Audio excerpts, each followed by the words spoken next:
Sarah Martinez had always been different from other corporate executives. While her colleagues spent weekends playing golf, she was learning helicopter mechanics at a small airfield outside the city. Her father, a former military pilot, had taught her that knowledge was the ultimate weapon. She never imagined how prophetic those words would become. The kidnapping happened on a Tuesday morning in downtown Mexico City. Sarah was leaving her hotel after a successful business meeting when 3 men approached her. She recognized the setup immediately. The casual way they positioned themselves, the bulge under their jackets, the practiced coordination. Her father's training kicked in as she assessed her options, but there were too many civilians around to risk resistance. "Ms. Martinez, you're coming with us," the leader said in accented English. His face was scarred, and his eyes held the cold calculation of someone who had done this many times before. Sarah noticed the small earpiece in his left ear. They were part of a larger operation. The black SUV that pulled up had tinted windows and no license plates. As they forced her inside, Sarah memorized every detail she could. The interior smelled of cigarettes and fear. The driver had a tattoo on his neck, a snake wrapped around a dagger. The man beside her kept checking his phone, receiving messages in rapid Spanish. During the 2-hour drive into the mountains, Sarah listened carefully to their conversations. They mentioned a helicopter, a remote compound, and someone called El Jefe who wanted to meet her personally. Her company had been working on a major infrastructure project in the region, and she realized this wasn't random. They had been watching her for weeks. The compound appeared suddenly through the trees, a collection of concrete buildings surrounded by high walls topped with razor wire. Guard towers stood at each corner, manned by armed sentries. As the SUV passed through the heavily fortified gates, Sarah counted at least 15 men with automatic weapons. This wasn't just a kidnapping operation. It was a military-style fortress. They dragged her from the vehicle and pushed her toward the main building. The compound was larger than it appeared from outside, with multiple levels built into the mountainside. Sarah noticed the helicopter pad to her left, where a Bell 407 sat gleaming in the afternoon sun. Her pulse quickened as she recognized the model. It was similar to the ones she had trained on. The leader, who the others called Rodriguez, shoved her into a windowless concrete room. The space was bare except for a metal chair and a small cot. A single bulb hung from the ceiling, casting harsh shadows on the gray walls. The door slammed shut behind her with the finality of a tomb ceiling. "You stay here until El Jefe decides what to do with you," Rodriguez called through the door. "Your company owes us money and you're our insurance policy." Alone in the cell, Sarah's mind raced. She had seen enough during the drive and brief walk through the compound to understand her situation. This wasn't about ransom money. Her company's infrastructure project had apparently interfered with something much more dangerous.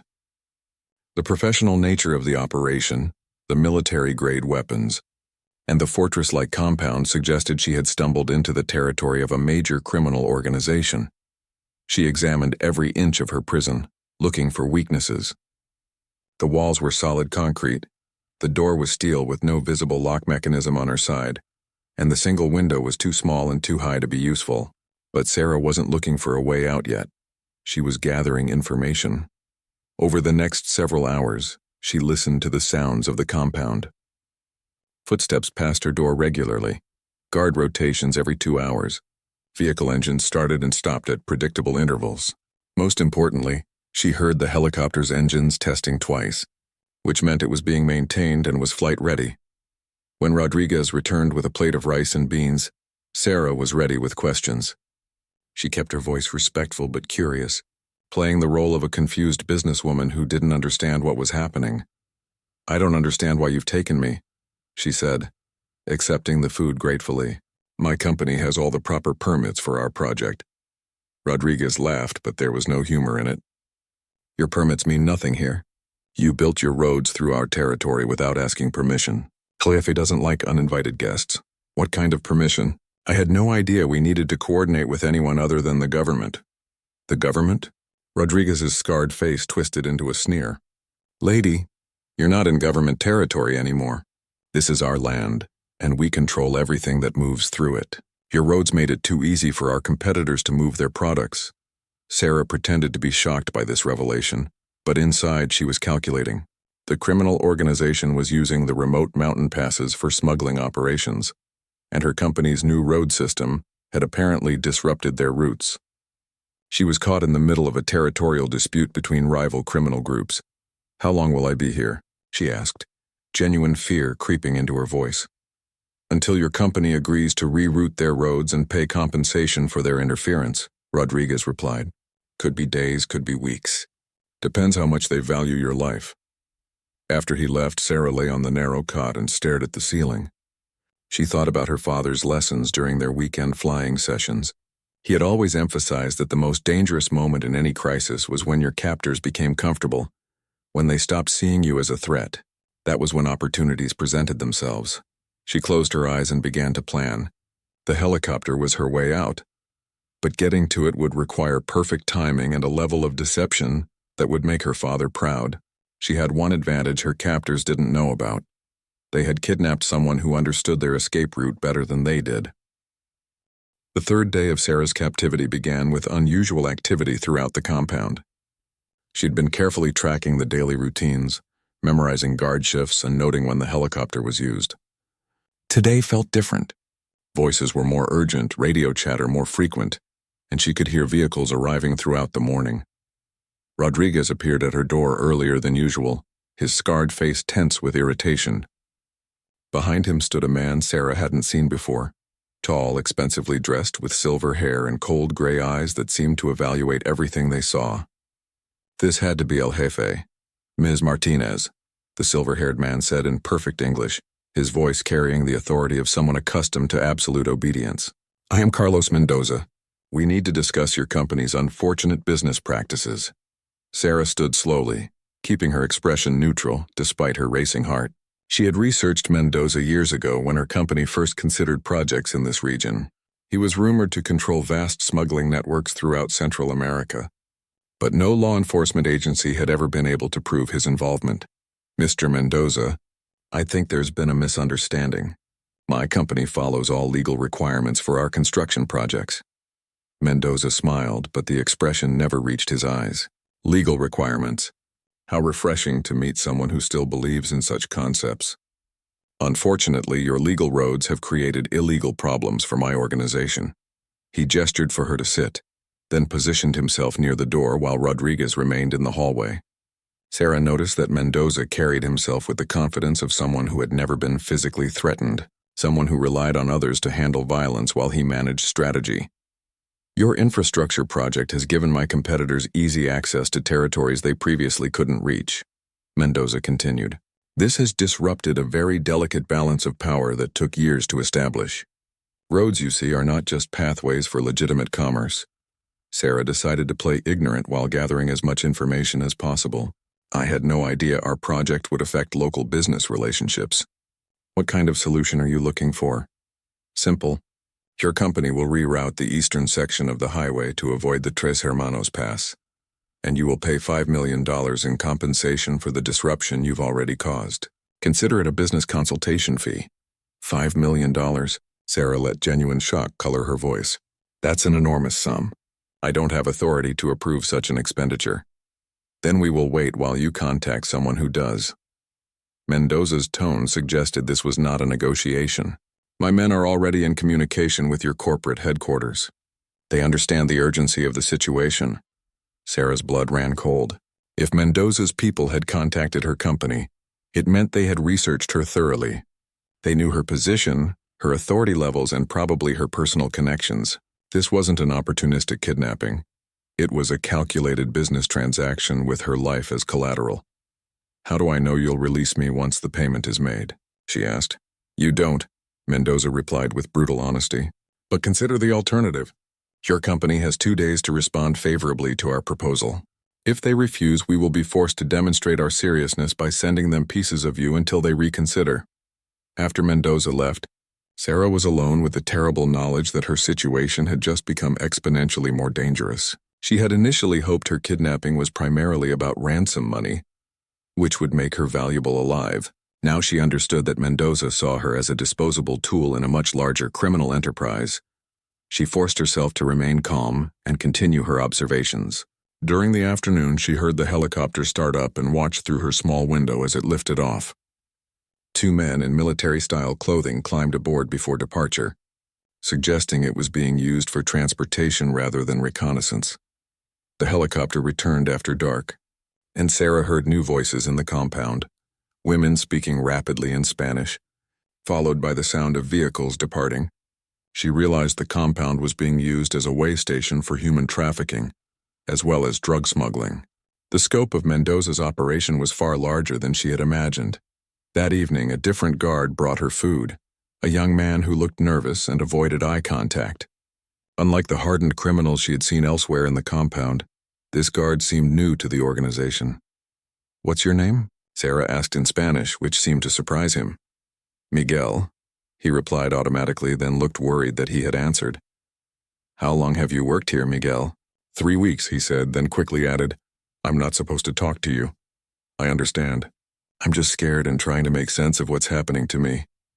Miguel's expression softened slightly. Sarah could see he was conflicted about his role in her imprisonment. Over the next few minutes, she carefully drew him into conversation, learning that he was from a nearby village and had taken the job because his family needed money. "Does the helicopter fly out every day?" she asked casually. "Usually twice a day, morning and evening runs. Senor Mendoza uses it to visit his other properties. It must be exciting to see it take off. I've always been fascinated by helicopters." Miguel nodded enthusiastically. "The pilot, Carlos, he's been flying for 20 years. He says it's a beautiful machine, very reliable. Does he ever let anyone else fly it?" "No, never. Senor Mendoza is very strict about who touches his equipment." After Miguel left, Sarah felt a surge of hope mixed with determination. She had confirmed that there was only one pilot and that the helicopter was used predictably. More importantly, she had identified a potential weak link in the security chain. Miguel's obvious discomfort with the situation meant he might be sympathetic to her plight. She spent the night refining her escape plan, considering every variable she could think of. The helicopter was her only realistic chance of leaving the compound, but getting to it would require precise timing and probably violence. She thought about her father's military stories, how he had survived behind enemy lines by thinking like his captors while planning like a soldier.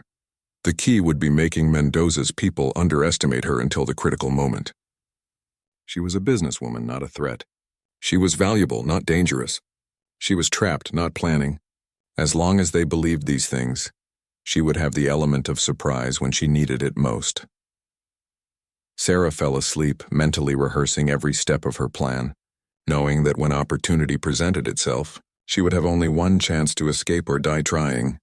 On her 4th day of captivity, Sarah woke to the sound of raised voices and urgent radio communications echoing through the compound. Something had changed overnight and the atmosphere was charged with tension. When Miguel brought her breakfast, his hands were shaking and he could barely meet her eyes. "What's happening out there?" Sarah asked gently, recognizing an opportunity to gather crucial information. Miguel glanced nervously toward the door before whispering, "There was an attack on one of Senor Mendoza's warehouses last night. His competitors killed 6 of our men and destroyed a shipment worth millions of dollars." Sarah felt her stomach drop. If Mendoza was under pressure from rival criminal organizations, her value as a hostage might decrease rapidly. Desperate criminals made unpredictable decisions, and she needed to accelerate her escape timeline. Is that why everyone seems so agitated? Senor Mendoza is furious. He's calling in reinforcements from his other territories and planning retaliation. Miguel's voice was barely audible. There's talk of moving operations to a more secure location. What about me? Will I be moved too? Miguel's expression became troubled. I don't know. Rodriguez was arguing with someone on the radio about whether you're worth the risk of keeping around. After Miguel left, Sarah's mind raced through the implications. If Mendoza decided she was more liability than asset, her execution could happen within hours. The escalating criminal war also meant increased security, making escape more difficult, but it also meant distraction and chaos, which could provide the cover she needed. Throughout the morning, she listened to the sounds of preparation around the compound. Vehicles arrived continuously, bringing additional armed men. She heard weapons being cleaned and loaded, tactical discussions in rapid Spanish, and the constant chatter of radio communications coordinating with other criminal cells. Around noon, the helicopter took off again, but this time Sarah could hear it was carrying more passengers than usual. Through her small window, she caught a glimpse of Mendoza himself climbing aboard, along with 3 other men in military-style clothing. This was her chance to gather more intelligence about the compound's layout and security procedures. When the helicopter returned 2 hours later, Sarah noticed it landed differently than before, touching down quickly and immediately shutting off engines. The urgency suggested Mendoza had received troubling news during his flight. Rodriguez appeared at her door in the late afternoon, his scarred face darker than usual with suppressed anger. "Your company is playing games with us," he announced without preamble. "They're claiming they need more time to authorize the payment." Sarah had been expecting this development. Large corporations didn't make multi-million-dollar decisions quickly, especially when dealing with criminal demands. "How much more time are they asking for?" 3 more days. Senor Mendoza is not pleased. "What does that mean for me?" Rodriguez's smile was genuinely frightening. "It means we need to encourage them to move faster. Tonight, we're going to record a video message from you to your company's board of directors. You're going to explain very clearly what will happen if they continue to delay." Sarah's blood ran cold, but she forced herself to remain outwardly calm. "What kind of video message?" "The kind that leaves no doubt about the consequences of their hesitation. You'll understand when we film it." After Rodriguez left, Sarah knew her window of opportunity was closing rapidly. The video would likely involve some form of violence designed to terrorize her company's executives into compliance. If she was going to escape, it had to be tonight before they damaged her ability to execute her plan. She spent the afternoon reviewing every detail of her observations. The guard rotation changed every 2 hours with a 15-minute gap when the outgoing guards briefed their replacements. The helicopter was parked approximately 50 meters from the main building, with a clear path across the compound's central courtyard. The pilot, Carlos, lived in a small building near the landing pad and typically performed pre-flight checks around sunset. The biggest challenge would be reaching the helicopter without being seen by the guard towers. However, Sarah had noticed that the western tower's field of view was partially blocked by a storage building, creating a narrow blind spot that could provide concealment if she timed her movement correctly. As evening approached, the compound's activity level decreased slightly. Many of the additional men who had arrived during the day were deployed to other locations, reducing the total number of guards. Sarah could hear Rodriguez organizing the video recording equipment in a room down the hallway. Miguel brought her dinner with obvious reluctance, his young face pale with anxiety. "I heard about the video," he whispered. "I'm sorry for what they're going to do." Sarah saw her opportunity and took it. "Miguel, I need you to listen to me very carefully. What they're planning isn't just wrong. It's going to get you in serious trouble with law enforcement. When this is over, investigators will identify everyone who was involved." Miguel's eyes widened with fear. "But I can't do anything to stop it." "They'll kill me." "I'm not asking you to stop anything. I'm asking you to give me a chance to save both of us." Sarah spoke urgently but quietly. "In 2 hours, when the guard rotation changes, I need you to forget to lock my door properly. That's all. Just forget to check the lock. I can't. If they find out—" "Miguel, look at me. You know this is wrong. You know these people are dangerous. If you help me escape, I promise I will tell the authorities that you were forced to participate and that you helped me when you could." She could see the internal struggle playing out across his features. Finally, he nodded almost imperceptibly. 2 hours. The lock will be forgotten." After Miguel left, Sarah prepared mentally and physically for what was coming. She had one chance to reach the helicopter, start it, and take off before the compound security could respond effectively. Everything depended on her ability to fly the Bell 407 under combat conditions, something she had never attempted before. She thought about her father's words. Flying is easy when everything goes according to plan. The real test is when everything goes wrong and you have to trust your training over your fear. Tonight, she would discover whether years of weekend lessons had prepared her for the most important flight of her life. As she listened to Rodriguez setting up the video equipment, Sarah Martinez began the mental countdown to either freedom or death. Sarah's heart hammered against her ribs as she listened to Rodriguez's footsteps approaching her cell. Through the small window, she could see the sun setting behind the mountains, casting long shadows across the compound. The guard rotation was scheduled to change in 15 minutes, and Miguel would either honor his promise or condemn her to whatever horror Rodriguez had planned for the video recording. The door opened with its usual metallic clang, and Rodriguez entered with two other men carrying video equipment. One held a professional camera while the other carried lighting equipment and what appeared to be a toolkit containing instruments Sarah didn't want to identify. "Time for your starring role," Rodriguez announced with cruel satisfaction. "Your company's executives are going to see exactly what happens to people who waste our time." Sarah forced herself to appear resigned and defeated, though every muscle in her body was coiled with tension. "What do you want me to say? You're going to beg them to pay immediately. You're going to explain that every hour they delay will cost you a finger, starting with your left pinky." Rodriguez held up a pair of bolt cutters that gleamed under the harsh lighting. Very motivating for corporate decision-makers.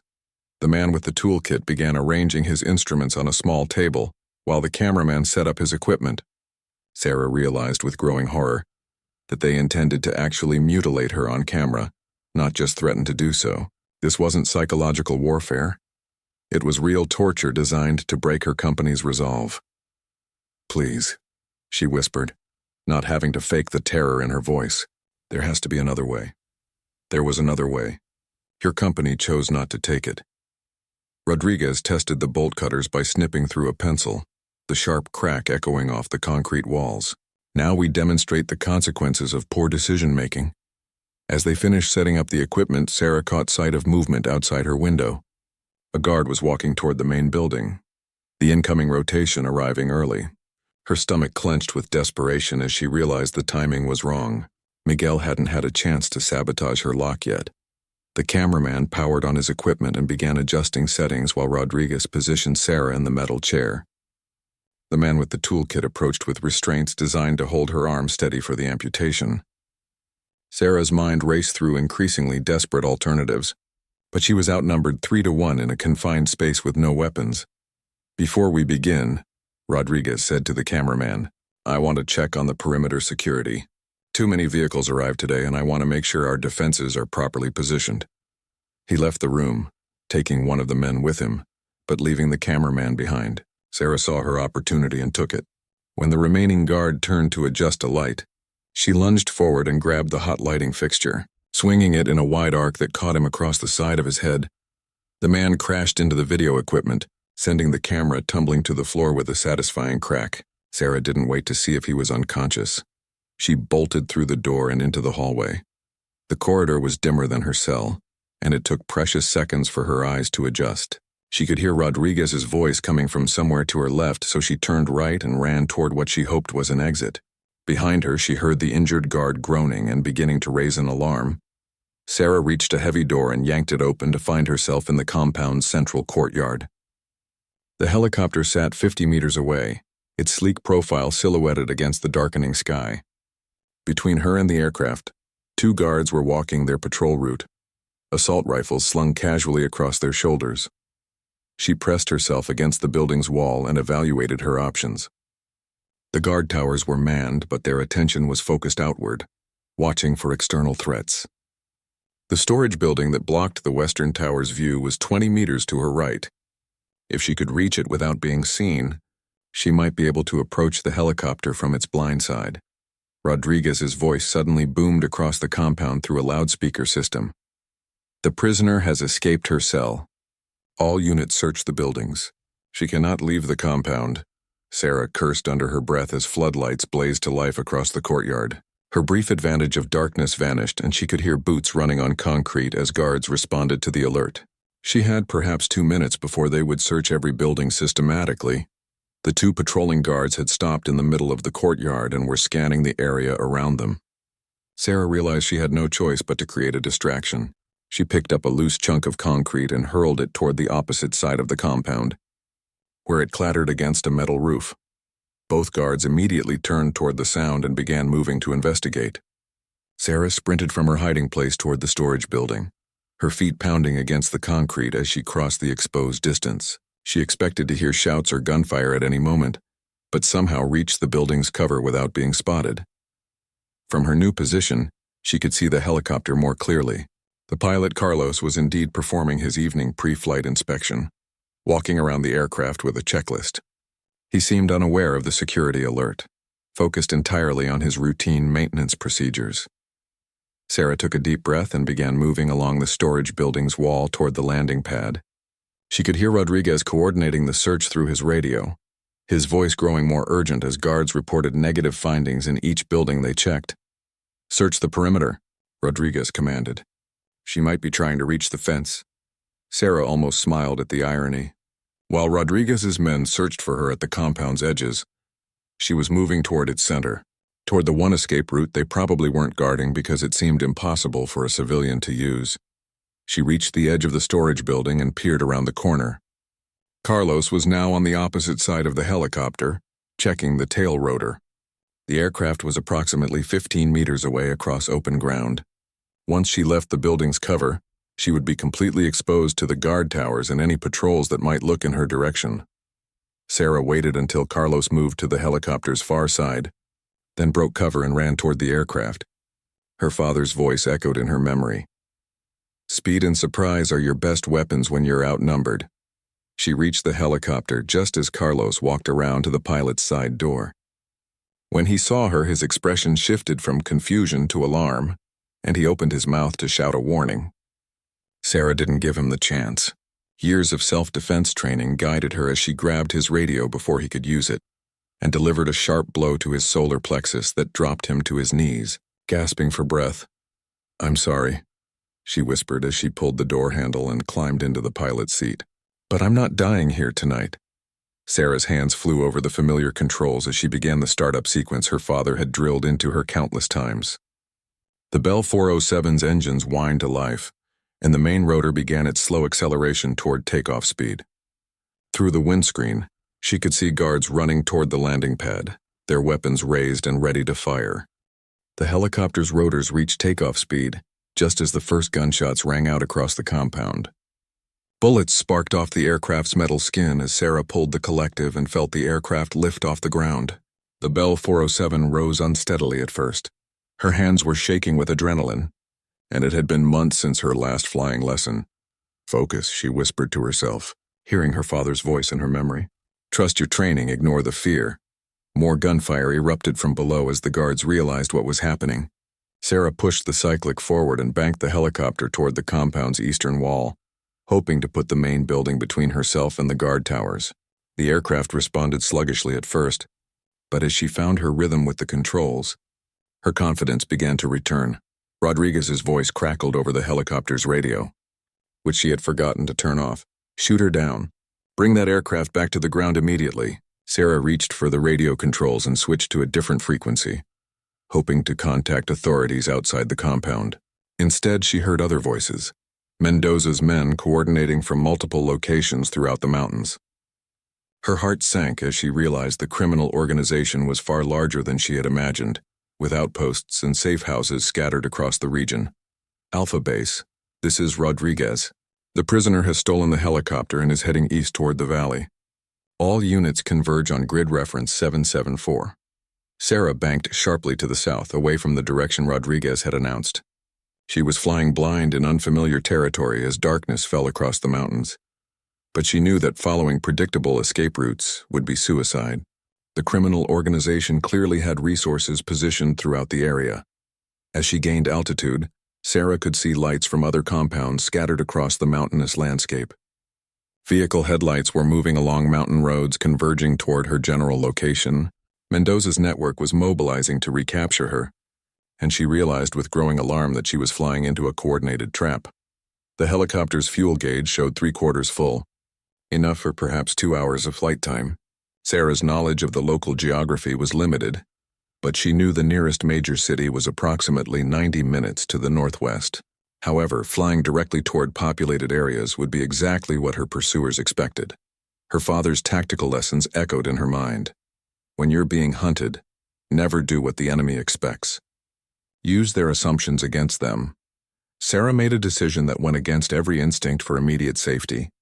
Instead of flying toward civilization, she turned the helicopter deeper into the mountains, toward terrain that would be difficult for ground vehicles to navigate, but offered numerous hiding places for an aircraft. The radio chatter intensified as Mendoza's forces realized she wasn't following expected escape routes. Sarah heard frustration, creeping into Rodriguez's voice as he deployed resources to cover multiple potential destinations.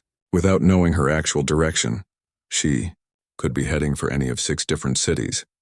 Rodriguez reported to someone who was obviously Mendoza, "We need air support to track her." "The other helicopters are engaged in the warehouse retaliation," came Mendoza's cold response. "Use ground units and roadblocks. She has to land eventually." Sarah smiled grimly at this exchange.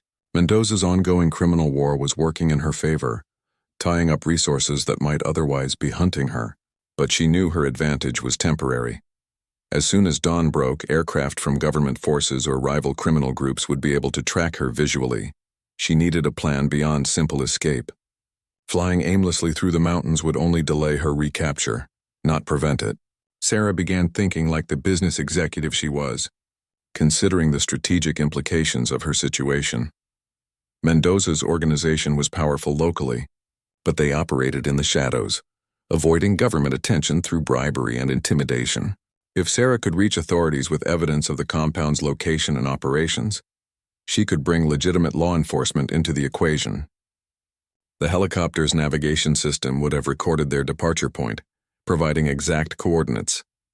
But first, she needed to survive long enough to reach safety.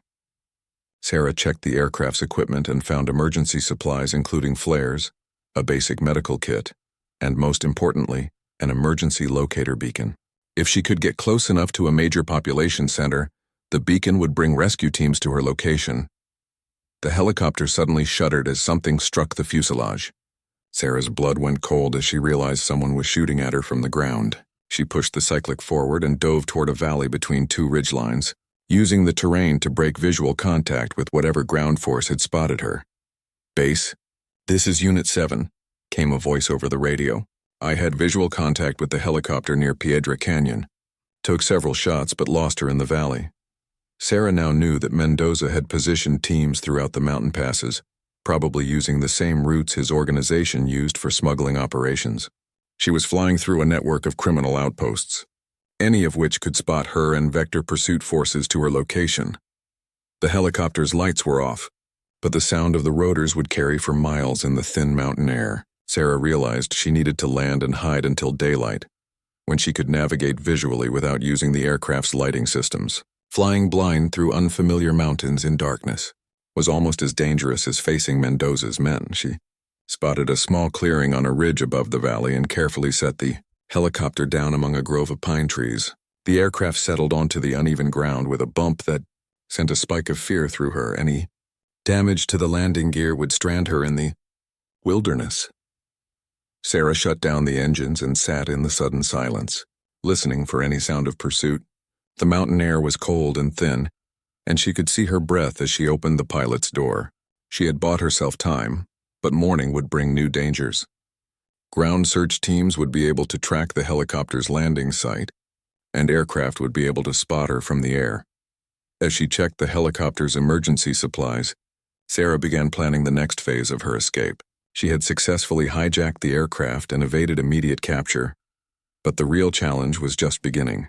Carlos Mendoza would not give up easily, and his resources seemed to extend throughout the region. Sarah pulled the emergency locator beacon from its storage compartment and checked its battery level. When activated, the device would broadcast her location to international rescue frequencies, bringing government search and rescue teams to find her.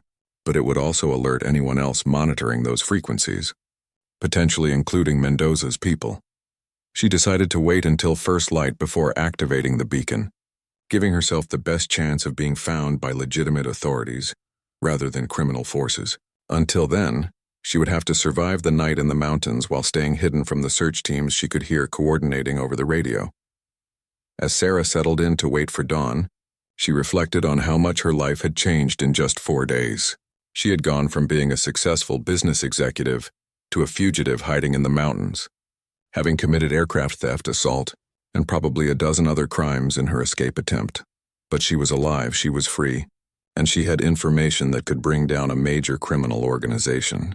For the first time since her kidnapping, Sarah Martinez felt like she was the one in control of her fate.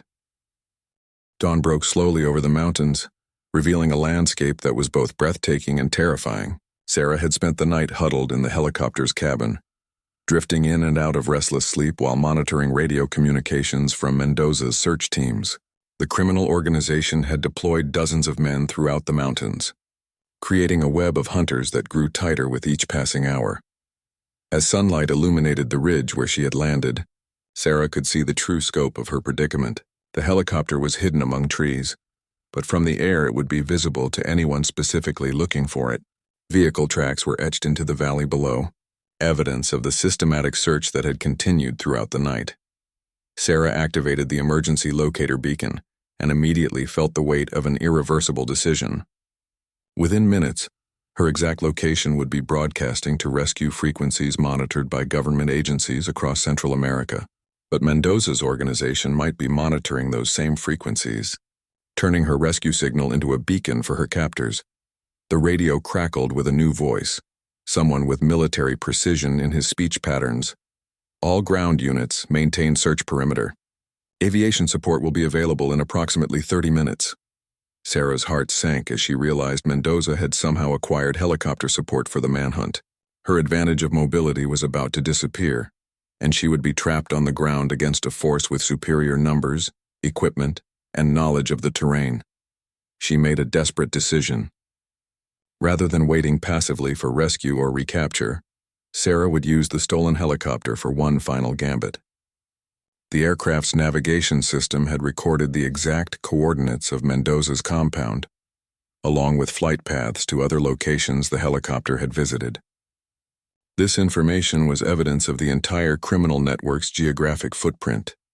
Sarah powered up the helicopter's engines, knowing the sound would immediately alert every search team within miles of her location. She had perhaps 10 minutes before aircraft or ground forces could reach her position. It would have to be enough time to complete her mission. Instead of flying toward safety, Sarah turned the helicopter back toward Mendoza's compound.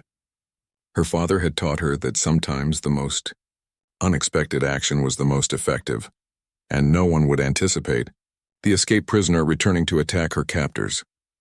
The flight back to the compound took 25 minutes, during which Sarah listened to increasingly frantic radio communications as Mendoza's forces realized she had restarted the helicopter and was moving in an unexpected direction. Rodriguez's voice was tight with fury as he redirected search teams toward the compound, but Sarah had a significant head start. As the familiar concrete buildings came into view, Sarah saw that the compound was now heavily fortified. Additional guard towers had been erected overnight, and the courtyard was filled with armed men and military-style vehicles. Mendoza had clearly expected some form of government retaliation and had prepared accordingly. But Sarah wasn't planning a rescue mission or direct assault.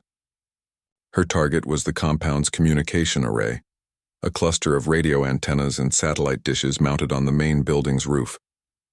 Destroying the communication system would blind Mendoza's organization during the critical hours when government forces would be responding to her emergency beacon.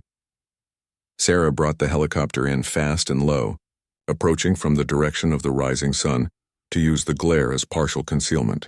The guards in the towers spotted her at the last moment, their surprised shouts echoing across the compound as they realized the stolen helicopter was attacking rather than fleeing.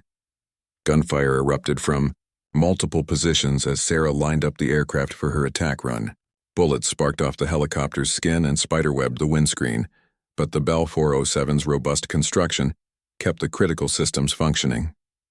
Sarah's father had told her that helicopters were surprisingly resilient aircraft, capable of absorbing significant damage and continuing to fly. She aimed the helicopter directly at the communication array and pushed the cyclic forward into a steep dive.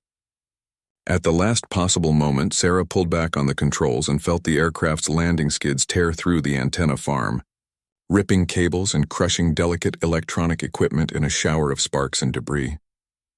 The helicopter shuddered violently from the impact, and Sarah heard the ominous sound of damaged rotor blades cutting through the air with an irregular rhythm. She had successfully destroyed Mendoza's communications, but the aircraft was critically damaged and losing altitude rapidly.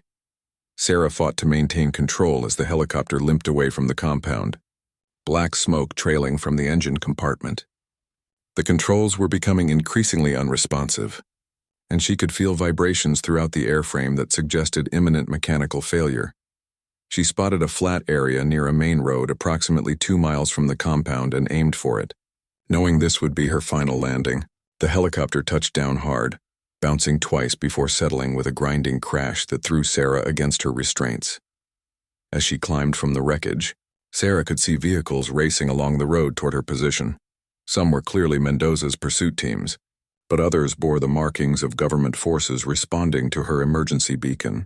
The next few minutes would determine whether she had bought enough time for legitimate authorities to reach her first. Sarah grabbed the helicopter's flight recorder and navigation system, yanking the electronic modules from their mounts with desperate strength. These devices contained the evidence that could expose Mendoza's entire network: coordinates of criminal facilities, flight patterns showing smuggling routes, and communication logs proving the organization's scope.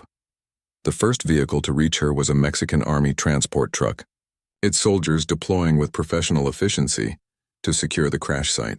Sarah ran toward them, clutching the stolen evidence and shouting in Spanish that she was an American citizen who had been kidnapped. "I have information about a major criminal organization," she called out as soldiers surrounded her with weapons drawn.